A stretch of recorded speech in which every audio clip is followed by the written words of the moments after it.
एक सवाल जो हर मर्द के दिमाग में रहता है कि औरतें वो क्यों नहीं चाहती जो वह खुद कहती हैं। वो सीधे सधे मर्द की तमन्ना करती है, फिर दौड़ पड़ती हैं उस मर्द के पीछे जो उनसे सिर्फ टाइम पास करता है। वो बराबरी की बात करती है, लेकिन दिल से एक डोमिनेंट मर्द को चाहती है। वो बोलती हैं, मैं अच्छा लड़का चाहती हूं, और उसी पल गायब हो जाती है जब वो लड़का वाकई अच्छा बनने लगता है। शोपेनहावर ने इसे बायोलॉजिकल पैराडॉक्स कहा था। मैं इसे कहता हूं क्रूज पर चढ़ाया जाना, क्योंकि मर्दों को ऐसी उम्मीदों पर लटकाया जा रहा है जो कभी असली थी ही नहीं। और अब सबसे तीखा सच, वो झूठ नहीं बोल रही, वो कोई गेम नहीं खेल रही, वो बुरी नहीं है। उसे बस खुद नहीं पता वो क्या चाहती है, क्योंकि जो वो बोलती है वो उसके कल्चर के होठों से निकलता है, लेकिन जिस पर वो रिएक्ट करती है वो उसकी प्रकृति के गर्भ से आता है, और प्रकृति बेरहम है। उसे फर्क नहीं पड़ता कि तुमने कितने गुड मॉर्निंग भेजे, उसे यह भी परवाह नहीं कि तुमने अपना सपना छोड़ दिया ताकि उसका सपना बन सके। प्रकृति ने उसे उस चीज के लिए डिजाइन किया है जो सरवाइव करता है, ना कि जो सरेंडर करता है। और तुम सोचते हो तुम ज्यादा प्यार करके उसे जीत लोगे। फूल, लॉयल्टी, इमोशनल ओपननेस, क्या यह 3 लाख साल की बायोलॉजिकल वायरिंग को हरा सकते हैं? शोपेनहावर ने इसे मीठे शब्दों में नहीं कहा था। उसने लिखा, औरत के लिए प्रेम प्रकृति की इच्छा है, व्यक्ति की नहीं। अगर यह लाइन भी तुम्हारे रोमांटिक भ्रम को नहीं तोड़ती तो कुछ भी नहीं तोड़ेगा। प्रकृति औरतों का इस्तेमाल करती है कमजोर मर्दों को नेचुरली एलिमिनेट करने के लिए, ना हथियार से, ना चीख से, बस एक बेपरवाही से। उसे तुम्हें चोट नहीं पहुंचानी, उसे बस तुम्हारे जोक्स पर हंसना बंद करना है। उसे चीट नहीं करना, बस अपनी आंखों से वो चमक हटा लेनी है।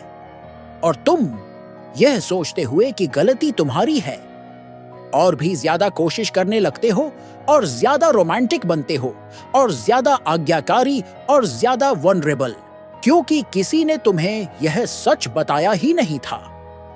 जितना तुम उस मर्द जैसे बनते हो जिसे वह कहती है कि चाहती है, उतना ही तुम उस मर्द से दूर होते जाते हो जिसका सम्मान उसकी फितरत करती है।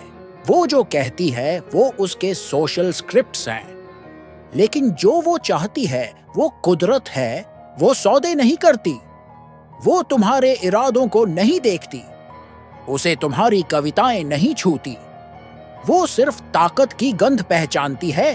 तुम सोचते हो कि तुम उसकी जिंदगी के अच्छे इंसान हो। अगर कभी तुमने उसे सब कुछ देकर भी खो दिया है तो सुनो एक कड़वा सच, तुमने बहुत ज्यादा दे दिया और खुद कुछ नहीं बचे। तुम पहाड़ होना छोड़कर कीचड़ बन गए। यही बात शोपेनहावर चीख कर कह रहा था जब उसने लिखा, मर्द ज्यादा ऑब्जेक्टिविटी रख सकते हैं और औरतें प्रजाति जरूरतों की प्रतिनिधि होती हैं।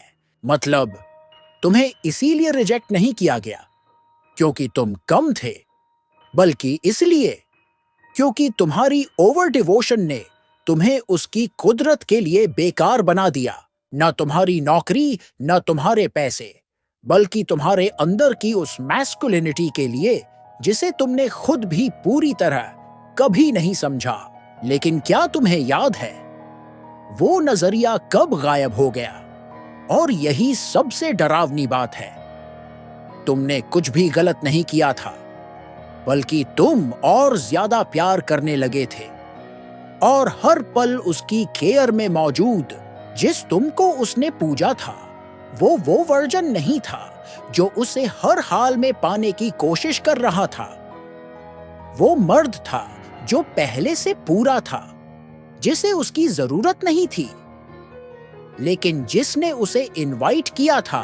वो मर्द जिसकी अपनी बाउंड्रीज थी, जिसके पास एक बड़ा मकसद था, सिर्फ उसे खुश करने से परे। शोपेनहावर ने लिखा था, एक मर्द सिर्फ तभी खुद होता है जब वह अकेला होता है, और अगर उसे अकेलापन पसंद नहीं, तो वह कभी आजादी को भी पसंद नहीं करेगा। और यही लाइन डर पैदा करती है, क्योंकि आज के ज्यादातर मर्द आजाद नहीं है, कम से कम अंदर से नहीं। उनकी भावनाएं किसी औरत के मूड स्विंग्स के नाम पर किराए पर चली जाती हैं। औरतें खुद तो प्यार का दावा करती है, लेकिन सम्मान नहीं करती। और जब वह सम्मान चला जाता है, तुम्हारा राज्य एक डे केयर बन जाता है। तुम राजा से बिना जाने केयर टेकर बन जाते हो। वह कहती है, तुम बदल गए हो। पर सच्चाई यह है, तुम नरम पड़ गए हो। और प्रकृति नरमी को इनाम नहीं देती, वो सिर्फ ताकत को इनाम देती है। अब यह बात हड्डियों तक सुनो। तुम अट्रैक्शन को नेगोशिएट नहीं कर सकते, डिजायर को लॉयल्टी से अर्न नहीं कर सकते, और तुम उस सिंहासन को भीख मांगकर वापस नहीं पा सकते जिस पर तुम कभी खुद ब खुद बैठे थे। ये खेल चालाकी से भरा है। तुम बस इसे खेलने के कायदे नहीं जानते, क्योंकि तुम्हें सिखाया गया था उसकी बातों को लिटरल लो, जैसे कोई कॉन्ट्रैक्ट हो। तुम्हें यह सिखाया गया कि जब वो कहती है, मुझे ऐसा मर्द चाहिए जो कम्युनिकेट करे, तो मतलब है तुम ज्यादा बोलो नहीं। उसका मतलब था वो मर्द जो अपनी मौजूदगी से क्लैरिटी लाए, जो बिना बोले भी बात कर दे। वो झूठ नहीं बोल रही, बस वो तुम्हारी भाषा नहीं बोलती। औरतें अपने दिल में यही मानती हैं कि वह सिर्फ प्रजाति को आगे बढ़ाने के लिए बनी है, न कि किसी पुरुष के लिए। मतलब प्रकृति ने उसे अंडरस्टैंडिंग के लिए नहीं, सिलेक्शन के लिए डिजाइन किया है। वह तुम्हें जानने की कोशिश नहीं कर रही, वह तुम्हें महसूस करने की कोशिश कर रही है। वो या तो चुंबक की तरह खींचती है या बिल्कुल नहीं। और सुनो, तुम्हारा मुकाबला किसी दूसरे मर्द से नहीं है, तुम्हारा मुकाबला है उस प्रेजेंस से जो साइलेंट होकर भी भारी पड़ता है, उस मैस्कुलिन ग्रेविटी से जो बिना जताए भी असर करता है, उस कॉन्फिडेंस से जो कभी भी उसके प्यार पर डिपेंडेंट नहीं होता। तुम बॉयफ्रेंड बनने के लिए पैदा नहीं हुए थे, तुम मर्द बनने के लिए पैदा हुए थे। और मर्दानगी कोई ब्रांडिंग नहीं होती, कोई परफॉर्मेंस नहीं होती। मर्दानगी एक ऐसी जड़ होती है जिसमें जब कोई औरत सिर टिकाती है तो उसे दिन तारीख का होश भी नहीं रहता। लेकिन तुम क्या कर रहे हो? तुम परफॉर्म कर रहे हो, तकलीफ में भी मुस्कुरा रहे हो, जहां जाना चाहिए वहां सिर्फ सिर हिला रहे हो। और हर बार जब तुम ऐसा करते हो, वो तुम्हारा रिस्पेक्ट खो देती है, कमजोरी के कारण नहीं, बल्कि इसलिए कि तुमने अपनी खुद के डिजाइन को उसके कंफर्ट के लिए चेंज कर दिया। अब सुनो, एक ऐसा सच जो कोई मर्द अपने बेटे से नहीं कहता, लेकिन हर मर्द खुद भुगत कर सीखता है। औरत तुम्हारे एफर्ट पर नहीं गिरती, वो तुम्हारी एनर्जी पर गिरती है। एफर्ट एक ट्रांजैक्शन है, एनर्जी एक स्पिरिचुअल है। तुम उसे गिफ्ट दे सकते हो, परफेक्ट डेट प्लान कर सकते हो, उसकी गोद में रो सकते हो, लेकिन अगर उस पल तुम्हारी आत्मा भूखी है तो यह सब कुछ भी मतलब नहीं रखता। क्योंकि जब तुम्हारी मैस्कुलिनिटी अंदर से भूखी होती है तो तुम जो भी देते हो वो उसकी हथेलियों में ही रह जाता है, उसके दिल तक नहीं पहुंचता। यह कोई मिस्ट्री नहीं है, यह एक इमोशनल ग्रेविटी का नियम है। और तुम्हें सिखाया गया था उसे तोड़ना ना कि उसे मानना। शोपनहावर ने लिखा, औरतें मुख्य रूप से सिर्फ प्रजाति को आगे बढ़ाने के लिए मौजूद हैं और उसी का एक जरिया है। इसका मतलब यह नहीं कि वह नीचे हैं, न ये कि वो बुरी है। इसका मतलब सिर्फ इतना है कि उसकी बायोलॉजी उसकी लॉजिक से ऊपर है। अब सुनो, एक ऐसी सच्चाई जो तुम्हें या तो आजाद करेगी या पूरी तरह तोड़ देगी। वो कंफ्यूज नहीं है, तुम हो। क्यों?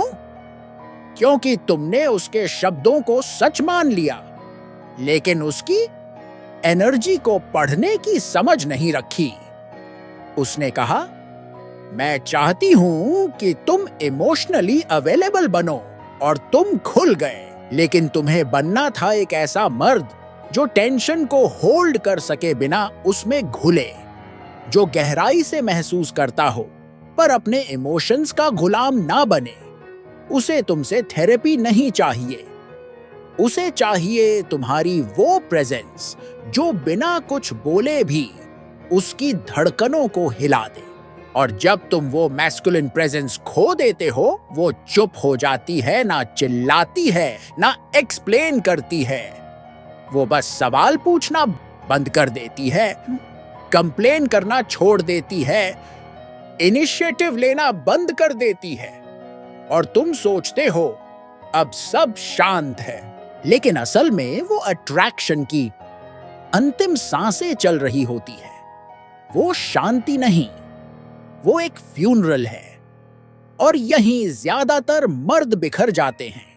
और सबसे दुखद हिस्सा, तुमने खुद को उसी के लिए मिटाया था। उस रिश्ते को बचाने के चक्कर में तुमने वह सब खो दिया जिसके लिए उसने कभी तुम्हारी रिस्पेक्ट की थी। अगर तुम तैयार हो, अब डिसीजन तुम्हारा है, क्योंकि जैसे ही तुम अपने अंदर की ताकत, अपना मिशन और अपनी धार को फिर से महसूस करते हो, औरतें उसे तुम्हारे मुंह खोलने से पहले ही महसूस कर लेती हैं। एक बात याद रखो, जो सबसे बड़ा झूठ मर्दों को बेचा गया है वो यह है, अगर तुम उसे और गहराई से और सच्चाई से और इंटेंसिटी से चाहोगे, तो वह भी तुम्हें उसी इंटेंसिटी से चाहने लगेगी। कि अगर तुम उसे दिखाओ कि तुम उसके लिए कितने सेफ हो, कितने सॉफ्ट हो, कितने लॉयल हो, तो वह तुम्हें ऐसे जकड़ लेगी जैसे तुम ही उसकी आखिरी उम्मीद हो। लेकिन शोपेनहावर को सच्चाई पहले से पता थी, और अब मुझे भी, क्योंकि मैंने खुद उस बैटलफील्ड में खून बहाया है। मैंने रूह की गहराइयों से किसी को चाहा, और तब जाना कि मैं एक टूटे हुए गिलास में अपनी पूरी वाइन उड़ेल रहा था। अकेलापन कोई सजा नहीं है, वो एक रिसेट है, एक मैस्कुलिन रिकैलिब्रेशन। यही है वो ज्ञान जो तुम्हें कोई टीचर नहीं सिखाएगा, ना सोसाइटी देगी, ना मीडिया समझाएगा। औरतें उस मर्द की बनना चाहती हैं जो खुद एक जीत है। तुम वो मर्द हो या नहीं, यह अब तुम्हें तय करना है।